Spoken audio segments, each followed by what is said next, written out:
Welcome to Thinking Deeper by 6-7. Today we are looking at this really fascinating collision between traditional religion and modern skepticism. I mean, we are examining ancient biblical texts that define the devil as the ultimate rebel, dragging the universe into chaos, and contrasting that with a panel of modern Satanists and atheists who view that exact same figure as the ultimate champion of human rights and liberty. It is a massive divide, yeah. Right. And whether you are a person of deep faith, a hardcore skeptic, or just someone trying to understand the people around you, this deep dive will challenge how you define good, evil, and purpose. We are looking at people who read the exact same ancient texts and come away with completely opposite conclusions about who the good guy is. It is wild. And if you like my channel, please subscribe and hit the like button. So let's start at the beginning. Yeah, to navigate this massive philosophical divide, we are pulling from two incredibly distinct sources today. First, we have a Jubilee video panel, which is this really raw face-to-face conversation. Bringing everyone together in one room, right? It's exactly. Right. It brings together Christians, Muslims, Hindus, and practicing Satanists to debate their fundamental worldviews. The tension in that room centers heavily on the concepts of a divine creator versus atheism and self-determination. Okay. And we are pairing that modern debate with a deep historical and linguistic breakdown from the Bible Project. That source explores the ancient origins of the concepts of Satan, demons, and, spiritual rebellion. Okay, let's unpack this, because before we can understand why someone would actively choose to identify as a Satanist today, we really first have to understand who or what the ancient sources actually say Satan is. Okay. Because if you ask the average person on the street, they're going to describe a red guy with a pitchfork ruling over a fiery cavern. But according to the historical text, that is just a complete cartoon distortion. Yeah, it totally is. The linguistic context provided by the Bible Project dismantles that cartoon image immediately. In the ancient Hebrew texts, Satan is not a proper name. Wait, it's not a name. No, it is actually a title. In Hebrew, it literally has the definite article, the, in front of it. So it is the Satan. Oh, wow. Had no idea. Yeah, and it translates to the adversary or the slanderer. It describes a functional role within the cosmic architecture, someone who is fundamentally anti-order, actively working to drag a flourishing creation back into darkness and disorder. And the sources trace this architectural collapse all the way back to the very beginning, right? To the Garden of Eden. Which brings us to another massive misconception, the snake.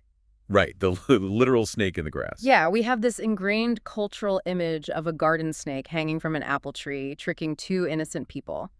But the biblical sources describe Eden not just as a garden, but as a high place. Like a cosmic mountain where earth and heaven overlap. Which completely changes the entire setting of the story. You have to imagine an ancient Near Eastern king's throne room. Those divine thrones were often depicted as being guarded by these terrifying, fiery, serpentine creatures. The seraphim. Exactly. The Hebrew word used in later texts to describe these heavenly beings is seraphim, which translates literally to burning ones. So the biblical authors aren't describing a talking reptile slithering in the grass. They're describing a spiritual being, essentially a high-ranking staff member in the divine council. And this being's rebellion wasn't just random mischief. No, not at all. The prophet Ezekiel understood this figure as a spiritual rebel who refused to live under the Creator's wisdom. He wanted to usurp the throne.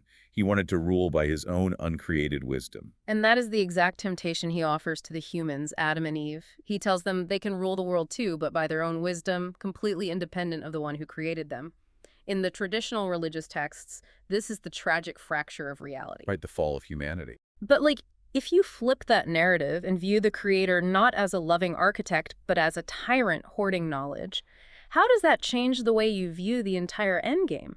Because we hear from modern Satanists on the Jubilee panel who look at this exact same story, and they argue that the serpent's action giving humans the fruit of knowledge was objectively good. Yeah, one of the Satanist panelists explicitly states that Satan was the first advocate for equal rights. Equal rights. That is such a fascinating way to frame it. Right. In their reading of the text, God created humans and placed them in an environment where they were, to use the panelist's exact phrase, naked and stupid. Naked and stupid, wow. Yeah, they view the Creator in that origin story as an authoritarian who just wanted simple, oblivious playthings and intentionally kept them ignorant so they wouldn't reach his level of understanding. It is like looking at the exact same historical event, but one side sees a tragic, catastrophic fall into anarchy, and the other sees Prometheus bravely stealing fire from the gods to bring warmth and progress to a dark world. That is a perfect analogy. The Christian pastor on the panel argues that God placed humans in an environment of total love and peace, desiring them to flourish in an unashamed relationship with him. But my pushback here is this. If both sides actually agree on the physical action that the serpent inspired a rebellion against divine authority, does that mean the only real difference between a traditional believer and a Satanist is whether they inherently trust the authority figure? That is the whole thing. The assumed character of the authority is the entire dividing line. The traditional Christian view trusts that the Creator's order is inherently life-giving, making rebellion inherently destructive. Okay, yeah. And interestingly, the Muslim panelist on the Jubilee video echoes a similar trust in divine authority. In Islamic theology, submission to Allah's infinite wisdom is the ultimate good. So rebellion is just seen as arrogance. Exactly. Therefore, Iblis, their concept of Satan, refusing to bow to Adam, wasn't an act of liberation, it was an act of supreme arrogance. But the skeptical view held by the atheists and Satanists assumes the authority figure is inherently oppressive, which suddenly makes rebellion a moral imperative. And this profound disagreement over who the good guy was in the origin story naturally bleeds into how they view the courtroom of the afterlife. Because if you view the Creator as a tyrant, the concept of divine judgment, hell, goes from being a necessary mechanism of justice to an act of ultimate cruelty. Right. The Christian pastor lays out the traditional framework to defend that courtroom. He argues that the gift of grace God offers, sacrificing his own son to cover the sins of humanity, is so profoundly generous and came at such an infinite cost that if humans actively reject it, there inherently must be a place of justice and judgment. He frames it as a necessary balance. Right. Yeah, he frames hell not as arbitrary torture, but as the necessary architectural counterpart to immense grace. He emphasizes that grace isn't fair because humans don't earn it, but it is a monumental act of love that requires a response. But the atheists and Satanists on the panel have an absolutely visceral reaction to this entire legal framework. They argue that burning someone in an eternal lake of fire simply for the crime of non-belief is the very definition of a tyrannical legal system. Totally. One panelist states bluntly that a deity who does that, while knowing exactly what kind of evidence it would take to convince every single person on earth of his existence, is simply not a God worthy of worship. Which leads to what might be the sharpest theological critique of the entire debate. The pastor is trying to explain the immense cost of the crucifixion, saying God gave up his own son. Oh, right. The weekend comment. Yes. One of the Satanists interrupts to completely deconstruct the math of that sacrifice. He literally says, a high price, he gave up a weekend. It is such a brutal takedown. It is. And hold on, let me play devil's advocate. Literally, I guess. The logic behind that weekend comment is actually pretty fascinating from a purely literalist standpoint.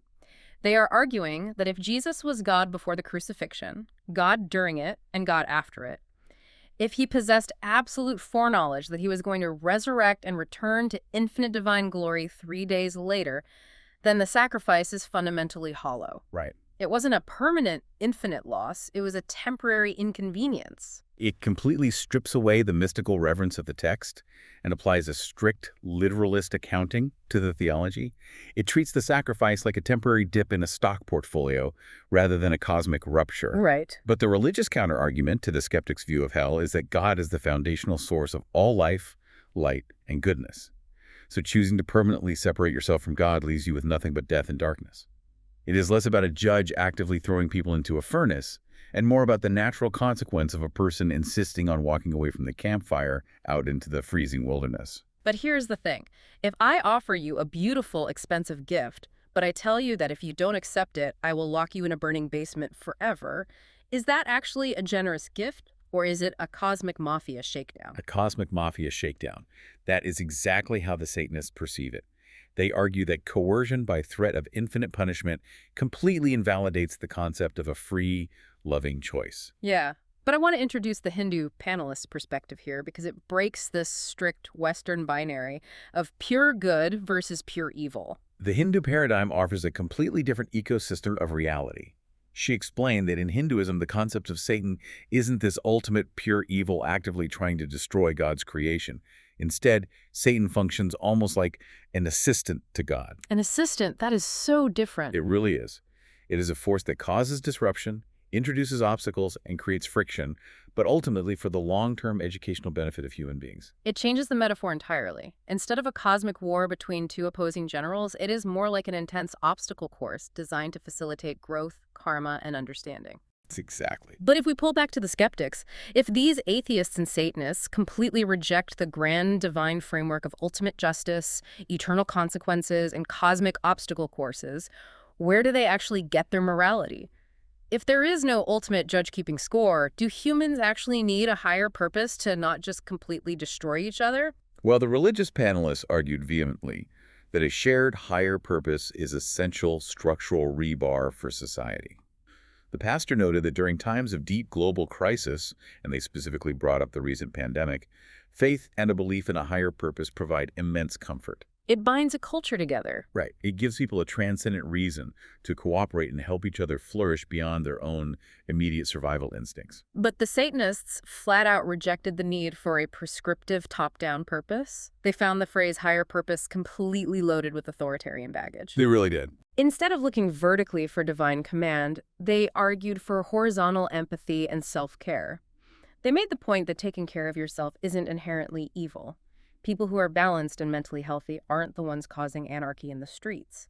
And surprisingly, the very first tenet of the Satanic Temple, as quoted by one of the panelists, is simply to strive to act with compassion and empathy toward all creatures in accordance with reason. It is a deeply moral framework. Hmm. It simply relies on human reasoning rather than revelation. And, this debate over human nature brings up that incredibly relatable anecdote from the Hindu panelist about the toilet paper hoarder during the pandemic stress test. Yes. Oh my gosh. The guy buying 10 massive packs of toilet paper while the grocery store shelves were completely emptying out and people were panicking. Yeah, that guy. She saw him and recognized that the act of hoarding was wrong because it selfishly deprived others. But she also recognized that the man wasn't some cartoon villain twirling his mustache, plotting to destroy his community. He was just a terrified guy trying to protect his family in an unprecedented situation. One of the Satanists summed up the psychology of that moment perfectly. He said, "Everyone is the hero of their own novel." Everyone is the hero of their own novel. Right. Humans rarely commit acts of selfishness because they have a pure desire to be evil. They do it out of fear, a primal need for self-preservation, or a distorted sense of what is necessary to survive. And this everyday, mundane human selfishness, this fear-based hoarding, connects brilliantly to what the Bible Project source revealed about the ancient understanding of demons. Because again, if we are tossing out the image of the red guy with the pitchfork, what actually is a demon in the biblical texts? In the Hebrew scriptures, the concept of demons is inextricably tied to the rebellion of the divine council, the sons of God. The ancient texts describe these lesser spiritual beings as forces that actively animate corrupt human power structures. The prime example the Bible Project uses is Nimrod, the builder of the ancient empire of Babylon. Right, Nimrod, whose very name sounds like the Hebrew word for rebel. He builds this massive, self-exalting empire. But Babylon wasn't just a big city with tall walls.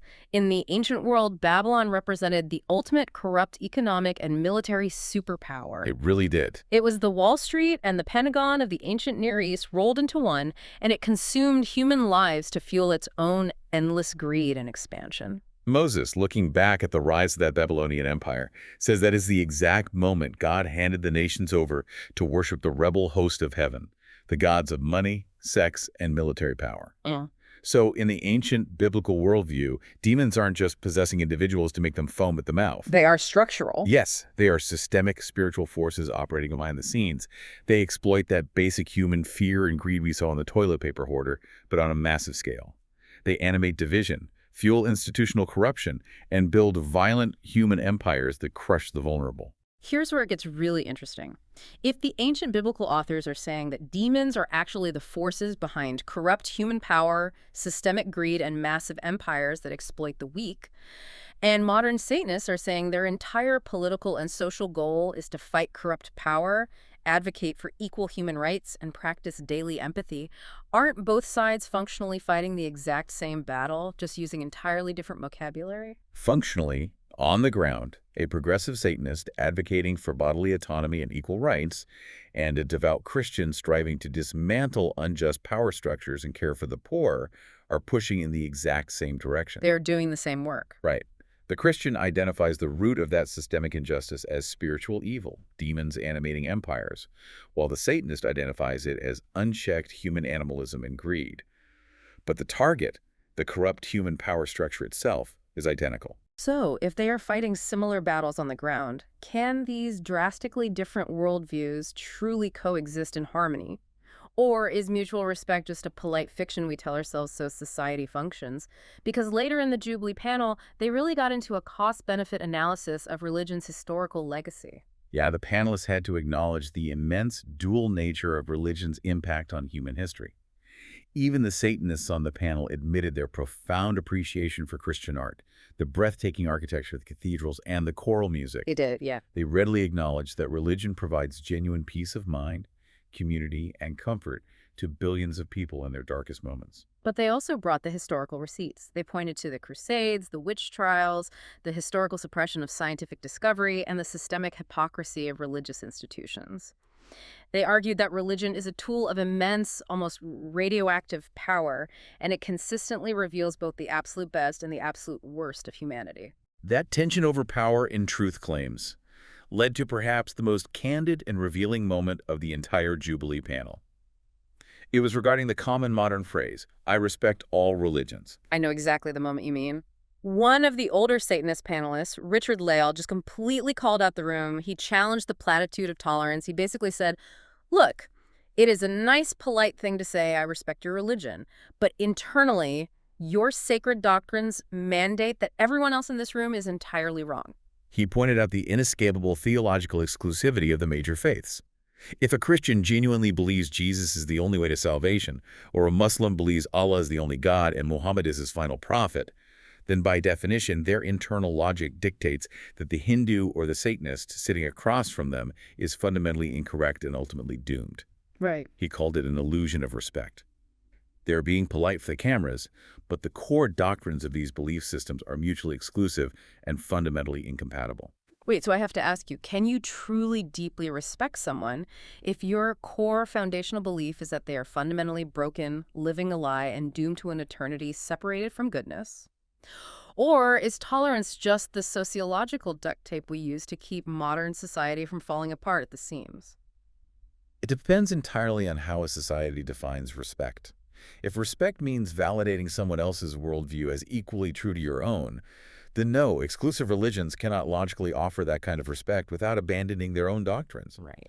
However, if respect means acknowledging the inherent dignity, humanity, and right to self-determination of another person, even while believing they are tragically mistaken, then yes, deep respect is possible. The Muslim panelist highlighted this structural boundary beautifully, quoting a chapter from the Quran that essentially says, "Your religion is for you, and my religion is for me." Wow. It is an ancient theological framework that allows for peaceful coexistence without demanding an impossible theological compromise. It is agreeing to share the sandbox in peace, even if you internally believe the other kid is building their sandcastle completely upside down. Exactly. And despite their massive theological gulf, the panelists did find a surprising amount of common ground in their day-to-day lives. They all agreed that being a good person requires active, daily effort. It is not a stagnant state of being you just achieve and forget about. It is found in those constant micro-actions of goodness, whether you are doing them to honor a divine creator's grand design or simply because you believe in the inherent value of human empathy. If we connect this to the bigger picture, it highlights that humans across all cultures are desperate to make sense of morality. Some do it by looking up, seeking a divine creator's grand design and trusting in a higher, even if mysterious, justice. Right. Others do it by looking inward, relying on their own reasoning, and a commitment to daily, horizontal empathy toward their fellow humans to keep the darkness at bay. So what does this all mean? We started this deep dive looking for a simple way to define the ultimate good and the ultimate evil. But instead, we found a labyrinth. We have seen how a title from ancient Hebrew meaning the adversary evolved from an explanation for cosmic chaos and corrupt empires into a modern, provocative symbol for liberty and human rights. We really have. We've seen people sitting in the same room, fiercely disagreeing on the fundamental nature of the universe, yet agreeing that hoarding toilet paper out of fear is a failure of empathy. And that is the shared human burden.